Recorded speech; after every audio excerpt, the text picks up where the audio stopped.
आज हम लोग बुद्धिज्म पे अगला वीडियो बना रहे हैं, अगला चैप्टर पढ़ाई कर रहे हैं हम लोग। बुद्धिज्म में क्या कहा गया था, भगवान बुद्ध ने कहा था कि लोगों के जीवन के सारे कष्टों का मुख्य कारण उनकी तीव्र इच्छाएं, जिसे डिजायर कहा जाता है। अब उससे आगे बढ़ते हैं। गौतम बुद्ध भगवान ने जहाँ डिजायर को सारे तकलीफों के कारण बताया है, वहीं पर उन्होंने ये भी बताया है कि इन तकलीफों से मुक्ति कैसी पाई जाए। तो उनका कहना है अगर मानव अगर कोशिश करे करके अपने डिजायर को, अपने इच्छाओं को, महत्वाकांक्षा को खत्म कर ले या कंट्रोल कर ले, इससे क्या होगा, जीवन में आने वाले तकलीफों से हमें राहत मिलने का रास्ता मिलेगा। तो अब ये जो डिजायर है इतना आसान तो है नहीं कंट्रोल करना, इतना इजी तो है नहीं हर चीज को अपने हिसाब से कंट्रोल कर ले, अपनी इच्छाओं को कंट्रोल कर ले, मन को कंट्रोल कर ले। तो इसके लिए उन्होंने हमें बताया 8 फोल्ड पाथ। क्या बताया उन्होंने? 8 फोल्ड पाथ बताया गया है भगवान गौतम बुद्ध के द्वारा, जिसके द्वारा हम अपने इच्छाओं को, अपने डिजायर को कंट्रोल करके एक सुखी जीवन व्यतीत कर सकते हैं। तो आप लोग ध्यान से सुने क्या क्या है वो 8 चीजें बताता हूं।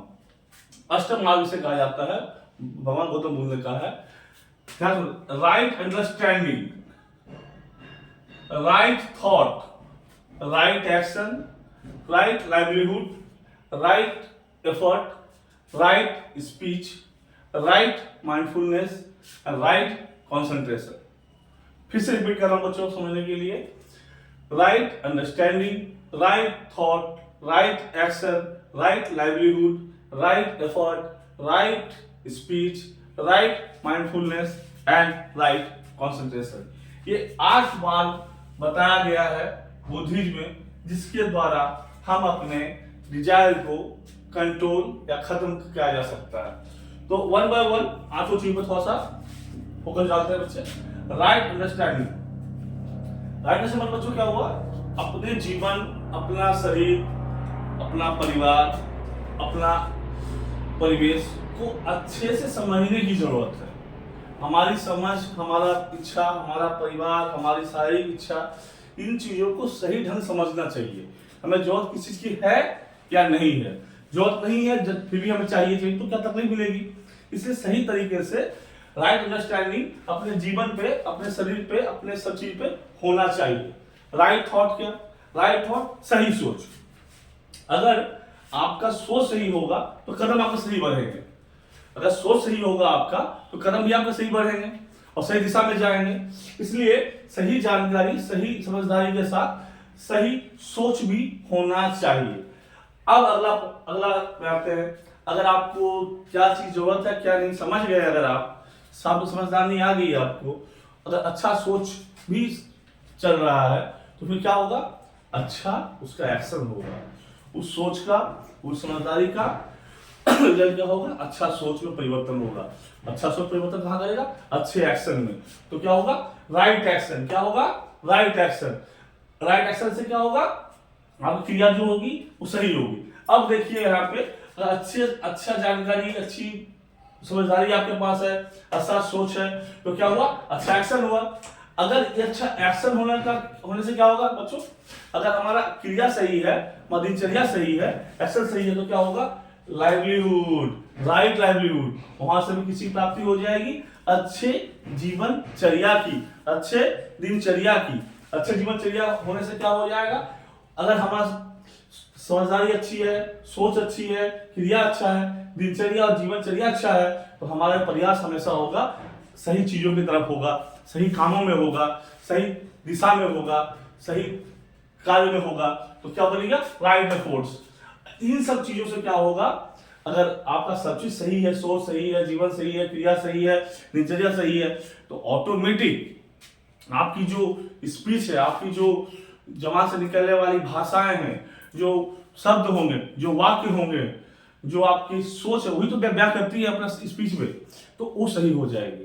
मतलब आपका जुबान से अच्छे विचार, अच्छे वक्तव्य, सही सोच वाले वक्तव्य निकलेंगे, वहां राइट स्पीच, राइट माइंडफुलनेस। अब क्या, अगर अच्छा भोजन, अच्छा भजन, अच्छा क्रिया, अच्छा दिनचर्या, सब अच्छा है, तो ऑटोमेटिक आपकी जो मानसिक स्थिति होगी, जो मानसिक अवस्था होगी, वो सही जगह पे रहेगी और अब बहुत ही ज्यादा सचेतन अवस्था में रहेंगे और चीजों को सही तरीके से ऑब्जर्व करने की परिस्थिति में आ जाने से क्या होगा, माइंडफुलनेस अच्छी होगी। उससे क्या बनेगा, कंसंट्रेशन, सही सोच, सही दिशा, सही कार्य, सही एक्शन, सही भाषा, सही माइंडफुलनेस से क्या होगा, आपकी जो कॉन्सेंट्रेशन, एकाग्रता जो है, आपकी चिंता मुक्त एकाग्रता जो है, वो आपकी बहुत अच्छी हो जाएगी, जिसे कहते हैं राइट कॉन्सेंट्रेशन। तो समझा आपने कितना इंपॉर्टेंट है ये यार चीज। जैसे बुद्धिज्म में कहा गया सही बात है, लेकिन अगर जीवन के अलग अलग पहलुओं को देखते हुए अलग अलग समय में अगर इन 8 चीजों को कोई भी इंसान, कोई भी व्यक्ति, कोई भी समाज ठीक से उतार ले, right understanding, right thought, right action, right livelihood, right effort, right speech, right mindfulness, right concentration, तो सच में हर व्यक्ति के जीवन में सुधार आने की संभावना रहेगी और है भी। और इसी को इन्होंने भगवान बुद्ध ने इसे कहा 8 फोल्ड पाथ। अब आते हैं बेटा, इंपॉर्टेंट चीज क्या है, बुद्धिज्म में 4 काउंसिल हुए थे। कितने काउंसिल हुए थे, इसे संगति भी कह सकते हैं, साधु की संगति बोलिए, गथा बोलिए, तो 4 बुद्धिस्ट काउंसिल हुए थे। इंपॉर्टेंट थे चारों, पूछे जाते हैं कि किसके राजकाल में हुआ, किसके अध्यक्षता में हुई, ये सारे सवाल पूछे जाते हैं। तो यहाँ पे ध्यान से देखेंगे बुद्धिज्म टोटल कितने हुए, 4 काउंसिल हुए। कितने हुए, 4, 1 2 3 4। पहला 483 बीसी, फिर 383 बीसी, 250 बीसी, फिर 72 एडी। कितने हुए, 4। पहला जब हुआ बुद्धिस्ट काउंसिल वो था 483 बीसी। ये कहां पे हुआ, बहुत इंपॉर्टेंट है, राजगृह, जिसे राजगीर भी कहा जाता है, राजगृह में हुआ। इसकी अध्यक्षता की गई थी महाकश्यप द्वारा। किसके द्वारा की गई थी, महाकश्यप द्वारा। और वो शासनकाल था अजातशत्रु का। किसका था, अजातशत्रु का। तो राजगृह में हुई थी, महाकश्यप की अध्यक्षता में हुई थी, अजातशत्रु शासनकाल में हुई थी। 383 बीसी में दूसरी काउंसिल होती है। कहां पे होती है, वैशाली में होती है।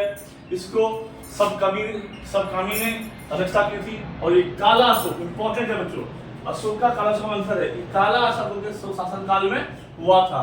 1800 बीसी में जो पटना यानी पाटलिपुत्र में मुगाली पुत्र तिसा के अध्यक्षता में हुई थी, वो अशोकादि ग्रेट के काल में हुआ था। तो 1800 बीसी में पाटलिपुत्र पटना में किसकी अध्यक्षता थी, मुगाली पट्टा टीसा या टीसा कह सकते हैं। अशोका शासनकाल में तीसरी बुद्धिस्ट काउंसिल पाटलिपुत्र में हुई थी। और चौथी कहां हुई थी, चौथी हुई 72 एडी में। ये सारे ईसा पूर्व है और ये ईसा बाद है। 72 एडी में हुआ था, कुंडल वन में हुआ था और कनिष्का के शासनकाल में हुआ था। और इसकी अध्यक्षता की गई थी वासुमित्र अश्वघोष द्वारा। किसके द्वारा, वासुमित्र अश्वघोष द्वारा 72 एडी में कनिष्क शासनकाल में चौथी बुद्धिस्ट काउंसिल की गई थी। और ये विशेष इंपॉर्टेंट इसलिए बच्चों कि इसी काउंसिल में बौद्ध धर्म 2 समुदाय में विभाजित हुआ था। 2 समुदाय में बट गया था। कितने समुदाय में, 2 समुदाय में। कौन से कब, चौथी बुद्धिस्ट काउंसिल में, जिसकी अध्यक्षता वासुमित्र अश्वघोष ने किया था। कनिष्क शासन काल में कुंडल वन में हुआ था। वहां पे बौद्ध धर्म 2 अलग अलग समुदाय में बटे थे। कौन कौन से थे, हीनयान और महायान। समझे, कितने बचे थे, किसमें बताइए बच्चों, बताएं। हीनयान महायान में बटे थे। चौथी बुद्धिस्ट काउंसिल में हीनयान महायान में बुद्धिस्ट 2 भागों में बट गए थे। अब आते हैं कुछ और इंपॉर्टेंट चीजों बच्चे, जैसे कि अगर पूछा जाए बुद्धिस्ट की या बुद्धिज्म की लिखे हुए चीजों की मुख्य भाषा कौन सी रही है, क्योंकि मुख्य भाषा पाली रही है। जो विनय पिटका, सुत्त पिटका, अभिधम्मा पिटका जो लिखे गए हैं, सारे पाली भाषा में लिखे गए हैं। किसमें लिखे गए हैं, पाली भाषा में। तो विनय पत्रिका बोले, पताका बोले, पत्रिका बोले, इसमें क्या क्या है बेटा, इसमें बुद्धिज्म के जो रूल्स एंड डिसिप्लिन बनाए गए थे, जो रिचुअल्स बनाए गए थे, वो सारे पाए जाते हैं विनय पत्रिका में। और सुत्त पत्रिका में क्या है बेटा, उसमें बुद्धिज्म के द्वारा दिए गए टीचिंग्स, उनकी जो सर्मन से जो ज्ञान थी, वो सारे मिलेंगे सुत्त पत्रिका में। अभिधम्मा में क्या मिलेंगे, अभिधम्मा में philosophy of the principles of the Buddha धर्म के मिलेंगे। इसके अलावा भी दो दो बहुत ही इंपॉर्टेंट किताबें हैं जो श्रीलंका से हैं, उसे बोलते हैं हम लोग महाभंसा, दीपाभंसा। क्या बोलते हैं बेटा? महाभंसा और दीपाभंसा।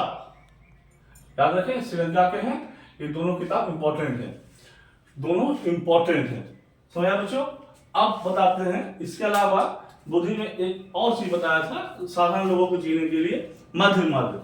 मध्य मार्ग क्या कहता है कि जो भी जीवनचर्या हमारी होनी चाहिए वो ना तो ज्यादा लग्जरियस होना चाहिए, ना ज्यादा संतों वाली होना चाहिए। मध्य मार्ग मतलब हम अपने जीवन को इस तरह बैलेंस करेंगे कि ना हम किसी अधिक सुख के भोगी बनेंगे और ना एकदम त्यागी बनेंगे, उसे कहा जाता है मध्यम मार्ग। इसे भगवान बुद्ध ने सांसारिक लोगों को दिया था ताकि उन्हें सारे अगर एक फुल पाथ सारे चीज नहीं हो सकते हैं, मध्य मार्ग से वो अपने जीवन को व्यतीत कर सकते हैं।